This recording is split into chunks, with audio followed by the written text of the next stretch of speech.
Hi guys, क्या आपको पता है कि कुछ लोग ऐसे भी होते हैं जो लाइफ टाइम मेहंदी लगाना नहीं सीख पाते हैं। ऐसा क्यों होता है उनके साथ, आज की इस वीडियो में जानेंगे। लेकिन उससे पहले अगर आप मेरे चैनल पे पहली बार आए हो तो चैनल को सब्सक्राइब ज़रूर कर लेना।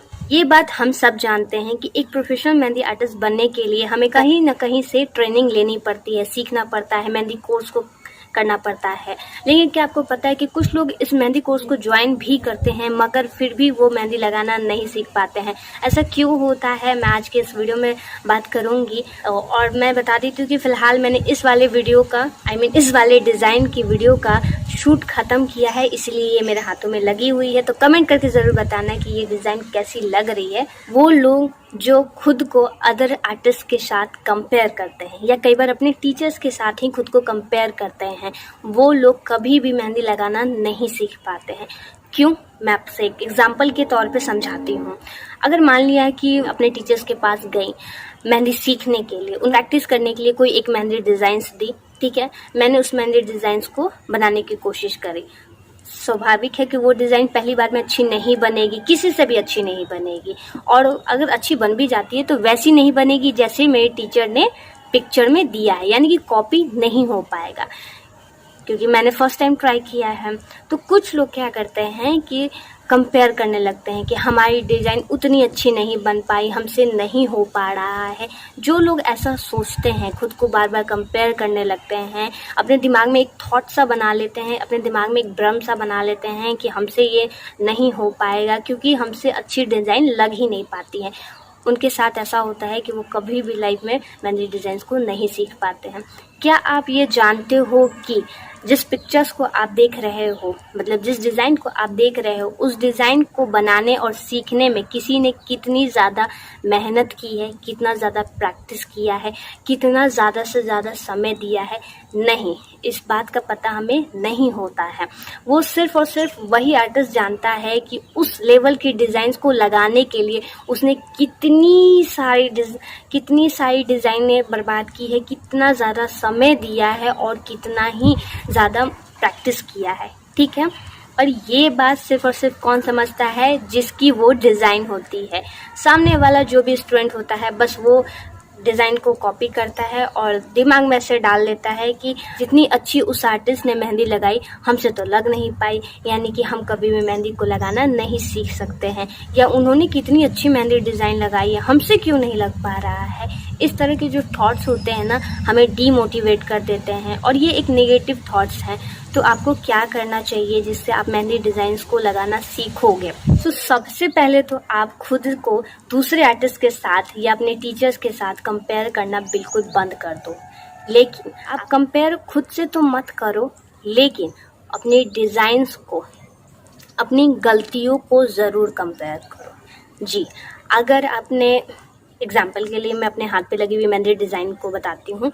जैसे कि आप यहाँ देख सकते हो कि मैंने 2 लाइंस की है, फिर 2 लाइंस के अंदर फिलिंग की है, इसके बाद मैंने एक लाइंस दे के स्कैलप बनाया है, फिर बड़े वाले स्कैलप बनाया है, ठीक है। अगर आपको भी यही सेम डिज़ाइन बनानी है तो आप मेरे और अपने मेहंदी से क्या कंपेयर करोगे कि मैंने जो बनाया है उसमें मेरी लाइंस बिल्कुल स्ट्रेट है, ठीक है। मैंने जो फीलिंग की है यानी कि मेहंदी को भरा है वो बिल्कुल इक्वल है। मैंने जो स्कैलप्स बनाए हैं वो नीचे से और ऊपर से दोनों तरफ से बिल्कुल इक्वल है, ठीक है।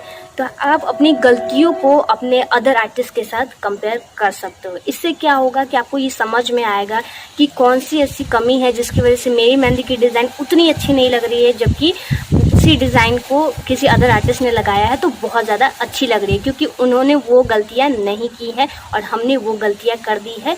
तो बेशक अपनी गलतियों को कंपेयर करो और उसे सुधारने की कोशिश करो। ये मत सोचो कि हमसे नहीं हो पाएगा या हमने अच्छा नहीं किया, आप अच्छा कर सकते हो।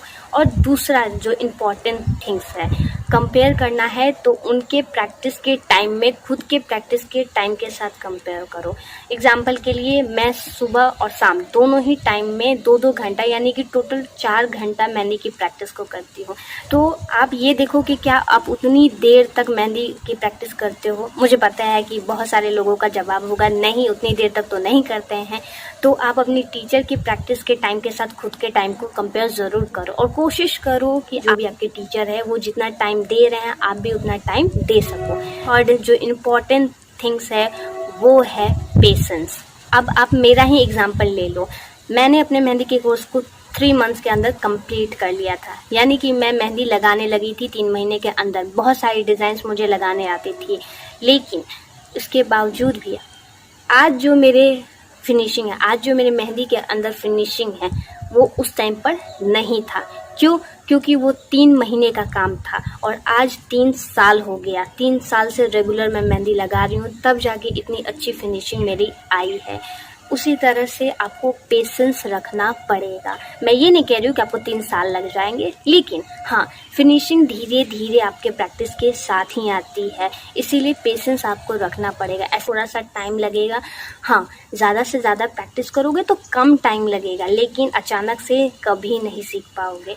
आपको धीरे धीरे पेशेंस रखना पड़ेगा, इसके बाद अपने मेहंदी को टाइम देना होगा। आई होप ये वाली क्लास और ये वाला जो इन्फॉर्मेशन है आप सभी को बहुत ज़्यादा पसंद आया होगा।